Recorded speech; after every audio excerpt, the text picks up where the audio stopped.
So thank you so much for being with me and with us, with the Latino community, and being with El Trueque. Being with the opportunity. As you remember, we were with Julian Castro a couple of times, but now we are with you. And for me, it's an honor that you are taking this leadership in Iowa, and one of the most important moments, and I would say like in the last 20 years in Iowa. And you are running for governor, and we want to know who you are. If you can tell us for the Latinos and Latinas and the Latinx community, I mean, I think it's important like they know you. So I would like to, if you can share with us something about you. So I'm an individual who can't trace my history back too much farther than the state of Mississippi. You know, I come from a family of sharecroppers, and I was raised in Jackson, Mississippi. And what I know to be true about myself, even though I cannot trace my genealogy back as far as so many others can, what I do know is that I come from a lineage of problem solvers, of people who have been able to overcome challenges day after day in the hardest way. And when I think about all those people who will come before me, women and men who have been problem solvers seeking to improve their communities, we have an opportunity to do that just today, right now, in these moments. We have an opportunity to resolve the issues that are existing before us, and that's what I want to do. My mother died when I was 8 years old. It turned my life upside down. We moved from Mississippi to Oklahoma. I came to Iowa to go to Drake, and what I've learned along the way is that we need each other as people. The more diversity that we hear in thought and in vision, the stronger that we're going to become. But it means that we also have to make sure we're including different types of thoughts, that we're including different types of visions and different types of lived experiences. If people want to know what I want to do in this state, I only want to make sure, I want to make sure that people only have to work one job to make ends meet. That should be realistic.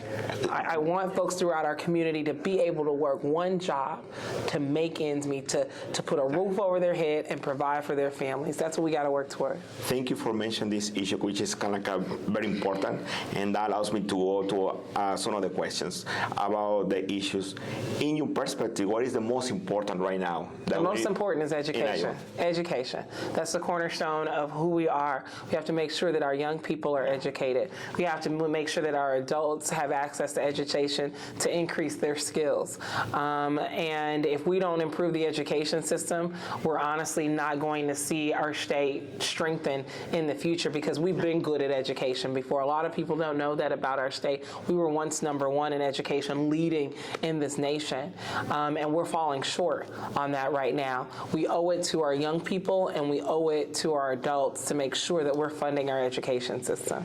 What do you think is the thing like you want to do specifically, like a more budget, more support to training for the teachers, more like infrastructure? What is it? All of that. I mean, our systems are literally being starved. I mean, if you can imagine, I used to coach basketball. How dare I send any of my girls out to play a basketball game without giving them food or water in that day? How do I expect them to perform? How do I expect them to win? I shouldn't. And that's what's happening with our state. We're seeing underfunding of education. We used to give an increase 5% every year. Now, on average, this current governor, 1.9%. Under the inflation. Even in the midst of inflation, over the last 4 years, 1.9% increase to our education budget. That is a tragedy right there. And so when we look around at our systems, when we see fewer ESL classrooms, when we see fewer ESL teachers, when we see fewer teachers in the classroom and fewer bus drivers and the system not working, we have to ask ourselves, why is that? And a large part of it is that we're asking our school districts to do a whole lot more with a whole lot less. And we have to interrupt that for the good of our students. When we talk about education, one of the topics and the issue like is very important right now, even when was about this project about like this bill about the chapters schools to move money from public school to private schools. What do you think about that? I mean, because as a Latino and as a parent, like I have a child in the school, I feel like they're going to try to pass. What is your opinion about that project? Yeah, it was not a good idea at all. And 28 Republicans thought it wasn't a good idea as well. They did not vote for that. But we know that our system needs investment. 100% of our students need the investment and the intention of our current governor. And rather than focusing on those students, she decided to take $55 million of taxpayer money and insist that it goes to fund 2% of our students' private schools tuition. And that was wrong. That was incredibly wrong. We have to make sure that the entire system is working. And in our state, more than 90% of our kids are enrolled in public schools. Many of the states across the state can't say, or across the country can't say that. But in our state, our students rely on public education. Our state has fundamentally prioritized public education. But for some reason, and that's been under both Republican and Democratic leadership, right? That's important to recognize. Republicans and Democrats believed in that. But this governor, for some reason, she does not believe in funding our education system. Yeah, and that also allows me to go to the next point. Because education, we need to have strong houses. The situation about housing in Iowa is another I would say another topic, another issue, and a social issue. I think we are getting behind. What we need to do? We have to invest in housing too. But when I talk about investment, it's not just a matter of making sure we have resources to build. We've got to get people to work in these spaces. We've got, and in order to get them to work in these spaces, we also have to make sure that they're trained. So when we increase funding in our education system, we're also going to bring the trades back into our schools so that our students are learning these types of tasks and skills so that when they graduate from high school, if they just so happen to want to get a job after high school, they can be equipped to be able to do that because they received the training while they were in high school. But we are short 50,000 homes in this state today, and it disproportionately impacts rural Iowa and disproportionately impacts communities of color. I come from the economic development space, and I want Iowans to be able to own their homes. I mean, I've worked with Iowans who were paying more in rent than they did when they actually purchased their home. And so home ownership is an incredible opportunity and pathway for people to, one, build generational wealth, but also give people flexibility when it comes down to their finances. But we have to create that pathway for people to be able to purchase their homes. And if we're not building them, then of course they're not going to purchase. So we've got to do that. And we know we need about another 40,000 homes over the next 8 to 10 years too. So we've got to start building in this state so people can, we talk about live, working, and playing in our community. Johnson County, you can live, work, and play in your community, but all 99 counties don't have that luxury. That's true. And also that allows me also to talk about, when we are talking about housing, education, and when we're talking about housing, you mentioned the minorities. And when we talk about minorities related to the environment, based on the information, for example, it's an organization in Iowa, it's called Ecomadres. And I know they were telling me that many minority groups in Iowa, they live in areas where the environment is not good.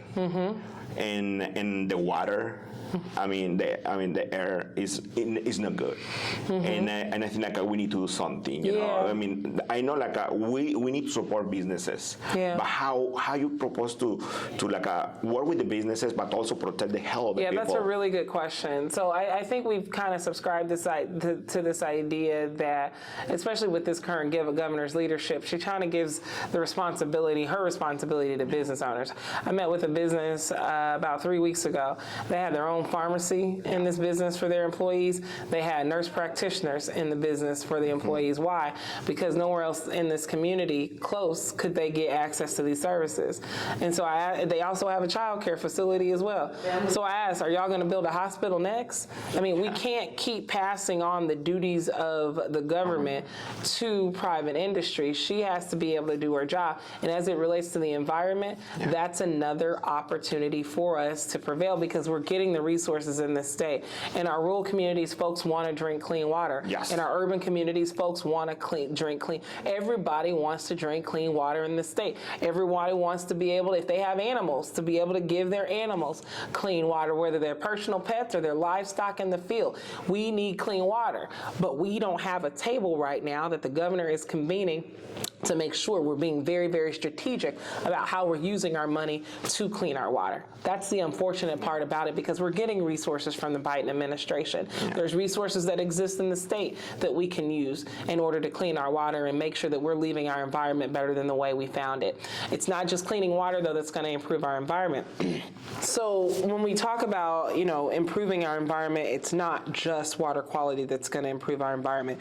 We also have to have sustainable agriculture practices. Yes. And that means that folks who are interested in farming, or folks who are in the farming space, the state is going, under my leadership, is going to invest in those types of practices, because there is a blueprint for Big Ag that already exists in the state. But we need the folks who only want to farm on 2 acres, 10 acres, 20 acres to also have a path to victory. And a lot of times that includes our communities of color. Because of the lack of access to capital and things along those lines, they can't afford a whole 40 acres. They can't afford 80 acres. But they can maximize the potential of 2 acres, of 5 acres, of 6 acres. And I've seen it happen in this state. And so diversifying our crops with smaller farmers who are just intent on farming in smaller spaces can create a lot of opportunity for growth in the state. That used to be like that. It used to be that way. According to the history in Iowa, Absolutely. Suddenly the big corporations take control of the agricultural businesses. Yeah. And now, just kind of to start just closing this conversation, this first time, the security, the safety issues in Iowa. What is your approach? Obviously we are talking right now with the Latino community, and one of the issues, just not Latinos, I say the people of color of this state, we are, I think, having an experience we didn't have before, especially with this governor. I think I had the right to say we are not welcome in her eyes, because Iowa has one of the strongest, just to mention, one of the strongest anti-immigrant laws for A1. Iowa is the few states in the country has this law English only. Yeah. She's been provoking nationally, going to the south, to the border in the south. Yeah. When we have many things here, when we have, as you mentioned right now, we have education, we have she had work to do here, but yes, to the border. Why she's in the border? We have many things here. But anyway, in the police, in the last couple of years, how she's been using the police against the community. Obviously, we want safe communities. Yeah. We have excuse about that. Yeah. But what is your proposal to have a fair approach and a human approach about safety? That's the thing. We have to have a human approach about it. This is also an area where we need to see more funding. With our governor not funding education, she's literally perpetuating crime. Yeah.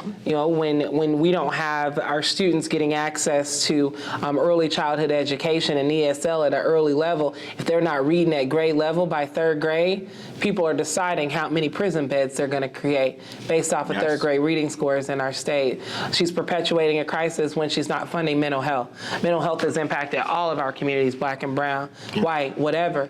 And when people are waiting 6 and 8 months to get care, and we know how brave people have to be sometimes to raise their hand and say, I need help. Yeah. And now people are raising their hands saying, I need help. And there's no place for them to go, no place for them to get the help that they need. And so what the Latino community can depend on me for is to ensure that I see you, right? I know that we are hardworking people, especially our Latino community, hardworking people, overcoming challenge after challenge, living in so much fear and uncertainty. But right now, it's just too hard.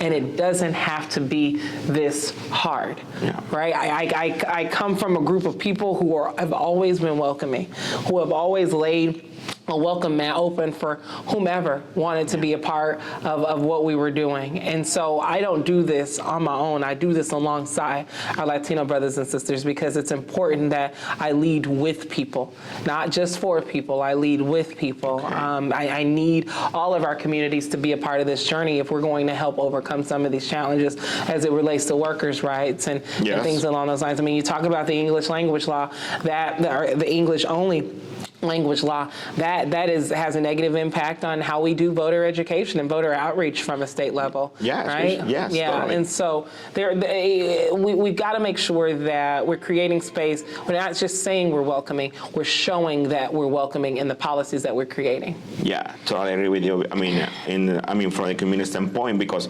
just like a speech or a paper doesn't mean like you are welcome when the laws they say opposite. Yeah. But anyway, thank you so much for your time. I know like you've been having like a really hard day today. Yeah. Thank you for opening this space. Thanks for your flexibility. No. Because I think it's important. Thank you to talk to the Latino community. Viewers, I need your help. I need your support. We can do this together.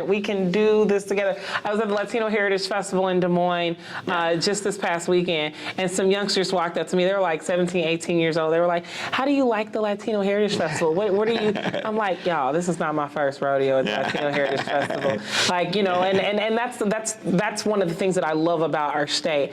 So I had the fortunate opportunity to get engulfed by the Latino community when I was very, very young, like 19, 20 years old. Yes. And a few folks just took me under their wing, and I got an opportunity to learn more and experience more. And that's what we have to have in leadership. Leadership who's willing to experience communities, even when it's uncomfortable, even when you're unclear, because that's how we get to know each other and truly understand how we move forward together. Thank you so much for your words. Yeah. Okay. Thank you, everybody, and see you next time.